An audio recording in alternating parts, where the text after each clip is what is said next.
ներքին գործերի ոստիկանության փոխգնդապետ։ Հիշեք ձեր առաջին աշխատավարձը ինչ եք արել։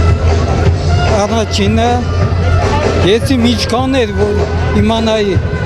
առաջինը որ ընդունվել եմ միլիցիայի 70-80 երևի այդ կարգի փող։ Հիմա կողեք ներքին գործերի աշխատակիցների աշխատանքից կողքից նայելով լավ էլ աշխատում։ Համեմատած մեր հետ լավ են, բայց մեր ծանրությունը իրենք չեն կարող տանել։ Հա մի քանի միլիոնով նախարարը պարգևավճարներ է ստանում, բոլոր նախարարները ստանում են, ասում են մեր լավ աշխատանքի համար ենք պարգևավճարներ ստանում։ Մենք պարգևավճար չենք ստացել երբեք, մեր պարգևավճարը եղել է մեր ժողովրդին ծառայելը։ Ասեցիք թոշակառու եք, գոհ եք թոշակից։ Գոհ եք ձեր թոշակից։ Ոչ մեկի թոշակից գոհ չի, ամեն դեպքում չեմ բողոքում որպես սպա համեմատած։ Բա վարչապետն ասում է կարող են թոշակով գնալ լեռնակա։ Շատ բան ասում,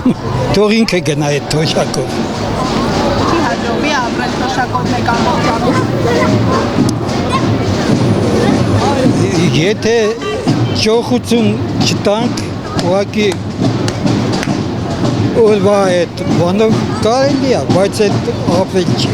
Այստեղ մեջ շուտով աշխատողների տոնն են նշում, աշխատողները մեր երկրում պատշաճ գնահատված են։ Ոչ, գնահատված չէ։ Որովհետև այն աշխատողները, որ աշխատել են, ստեղծել են այդ ինչ որ կա, արդեն հիասթափվել են։ Այս մեր նոր ջահելությունն այն աշխատանք չի անում, ինչ որ մենք ենք արել։ Շնորհակալ եմ շատ։